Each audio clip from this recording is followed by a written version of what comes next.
Hey guys, AJ here, back with another one for you. So guys, we always talk about on this channel how depending on the state, the punishment that these predators get differs, right? So California tended to be kind of lax on the predators, whereas if you're down south, your goose is cooked, right? Hey guys, I came across a couple of articles from last year, right? And it's talking about how certain law changes led a whole bunch of predators out of jail early and back onto the streets. And guys, this California, the government of California should be ashamed of themselves. Honestly, because this is ridiculous. They say that some of these guys did less than a year and they're out on the streets again. So guys, we are going to get into this. But before we do, guys, please remember to like, subscribe, drop a comment.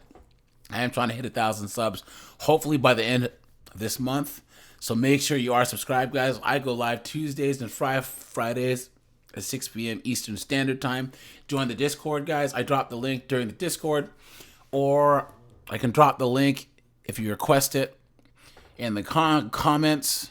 So we have a lot of fun there, guys. And yeah, guys, any requests, either drop them in the comments or put them in the request section on Discord.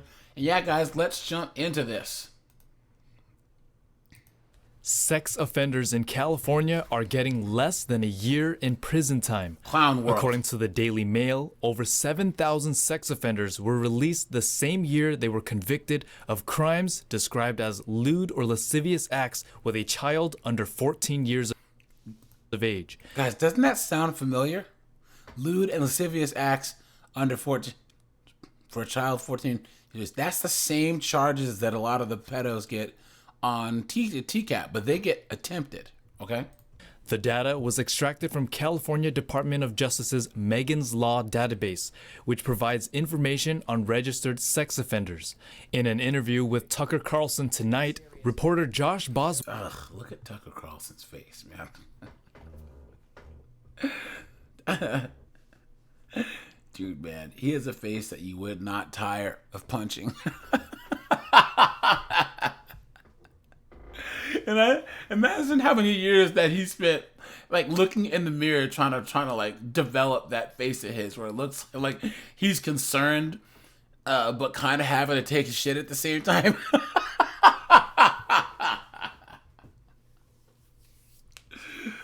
Good old Tucker Carlson, man. Ugh, yikes. Well noted that among, quote, nonviolent offenders are pedophiles convicted of serious offenses with high risk of reoffending. Clown and world. these are people who are spending just a few months in prison for these really awful, heinous crimes.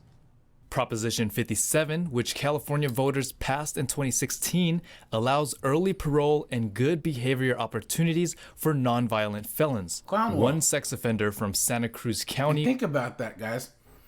Lewd, lascivious acts with a child under 14 is not considered a violent crime. Think about how crazy that is.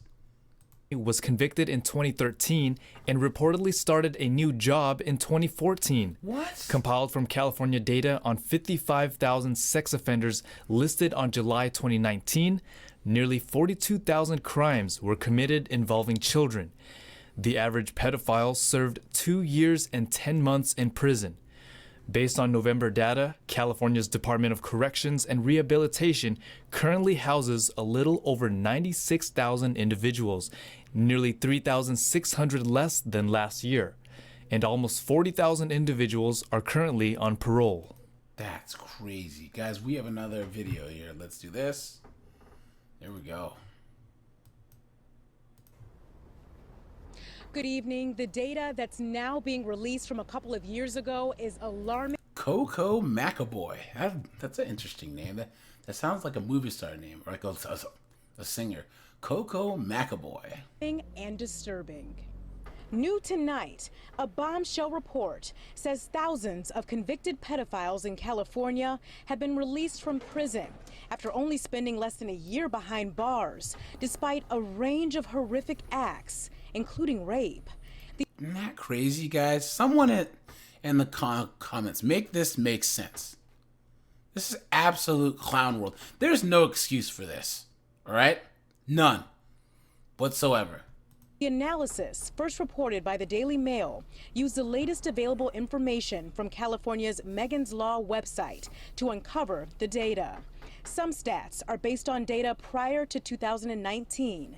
Trafficking survivor and founder of the Teen Project, Lori Burns, weighs in. It's horrific that they're being released, and if you're a parent and you don't think they're near you, look at the Megan's Law website and just put your zip code in and you will see how many predators are close to your house. I don't think people realize it. The report revealed more than 7,000 sex offenders convicted of lewd acts with children were released the same year they were convicted. What? Burns says a lot of predators find their young victims online. Nowadays, at least 50% of girls are trafficked online. 50%. And having been trafficked myself and having lost girls that were out there that passed away, I'm in this world constantly. This is going to be a bad decision for you. That's why for the last year and a half, Nick Farrell has dedicated countless hours to trying to catch predators in Southern California. I have a decoy. We act like we are 11 to 13. The SoCal pedo snatcher. Guys, drop in the comments if you know who this guy is. I've never even heard of this guy. This news report was from 2022. So yeah, Years old, boy or girl. He finds the predators online and meets up with them to expose them. Sometimes Farrell is with law enforcement. Other times he does a citizen's arrest. And hearing about this latest report disturbs him. That's not right. We all want to protect our family. I have a young one. He's turning 4. I would do anything to protect him and his friends. So it's nerve-wracking. Farrell and Burns hopes the report will, at the least, spread awareness about the dangers of predators online and out in the community. And you need to be scared, because if it saves lives, then it's worth scaring you. that's facts, guys. And the thing is, my nephew's 17. He didn't even have a smartphone until he was like in high school. It's like, what does an 11-year-old or a 12-year-old or 13-year-old need Snapchat for? I mean, honestly, or TikTok. That's crazy. And the best advice is to really watch your kids' online activity. And take a look at this. This is a list from Tech Radar, and it shows the best parental control apps for parents.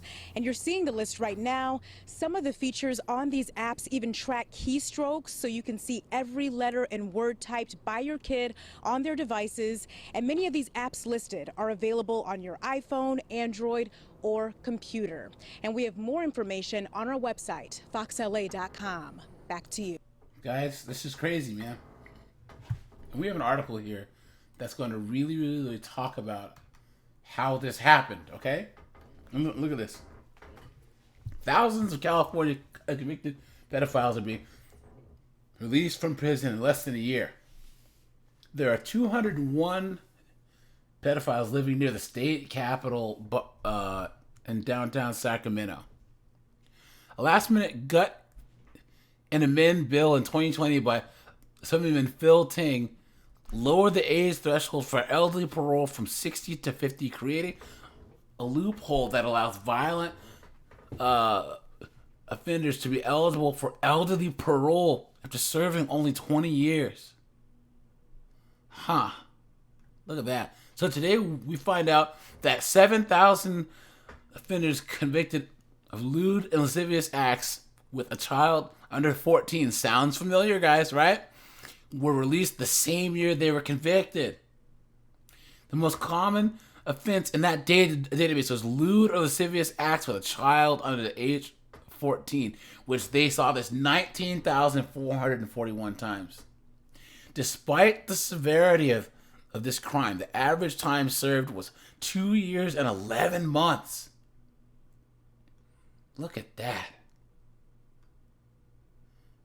Look at that. So Senator Brian Jones sought to correct this egregious law that would have eliminated the loophole of allowing violent sex offenders who reach their 50th birthday while in prison from automatically being eligible for early release had it passed, but it landed flat on its face. So basically they're saying these serial predators and rapists, who are a lot likely to reoffend, guys. Because they're 50 and they're elderly, they should just magically get out of prison. That's ridiculous. Okay.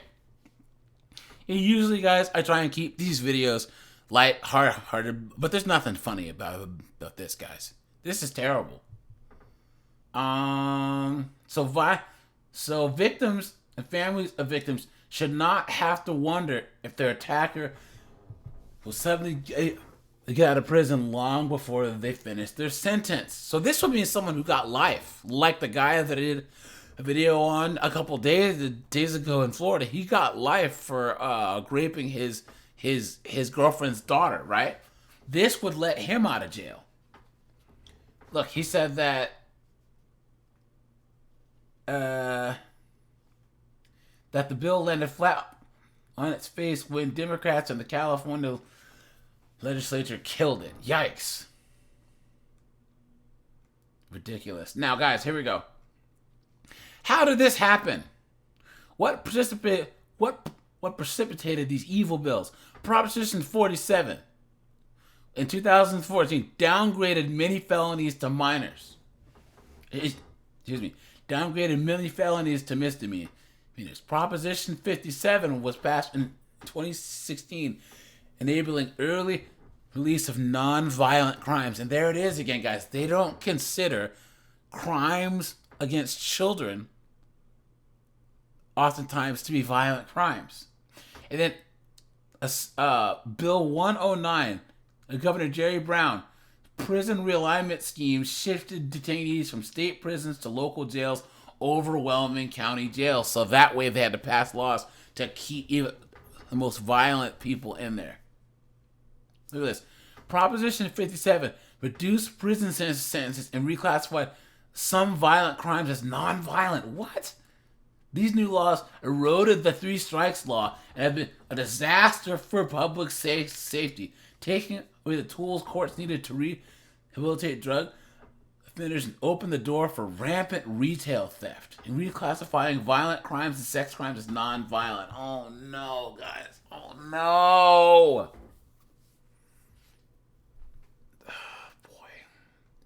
Policies backed by the governor, Gary Newsom, are allowing for shortening of sentences to reduce the prison population. With Newsom, they passed a lot of legislation. They're allowing for sentencing, and they're allowing for people to come back, and there's a push to have less time spent in prison. There's been a push over the last 5 years for letting people out of prison much earlier than what their sentences were. But these type of individuals, they are not rehabilitated. Studies show that. They are going to harm another child. It's a very, very, very, very scary trend. Senator Jones says, who does this make sense to? A polite society focuses on safety and health and security of victims and the most vulnerable. Perhaps, ironically, there are 201 offenders living right near downtown. Look at this, guys. All these people.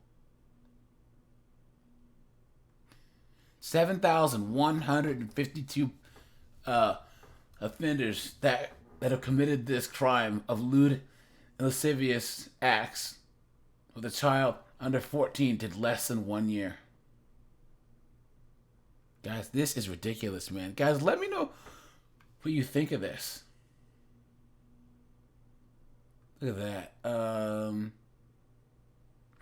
The Safe Neighborhood and Schools Act, Proposition 47, reduced a host of serious felonies to misdemeanors, including drug crimes, date rape, and all thefts under $950, even for repeat offenders who steal the same day. Guys, date rape? Oh, man, oh, man, oh, man, oh, man, oh, man. Someone, guys, put in the comments what you think is the explanation for this. And if you live in California, guys, tell me, guys, would you even go to California at this point? Guys, to me, at this point, the entire West Coast can just fall off into the ocean. You know what I'm saying? Like Jameson, sorry, I know you live there. One of my subs lives there, you know. But I think he lives in a small town, so it's different. But guys, I'm from the West Coast, so I'm from Seattle, and then I lived in California from when I was 2 to when I was about 12. Guys, I'm never going back to California. Never going back to Washington State. Never going back to Oregon. So, all right, you guys, this is AJ. I appreciate you guys. Like, subscribe, and I'm out of here, guys. Have a good one.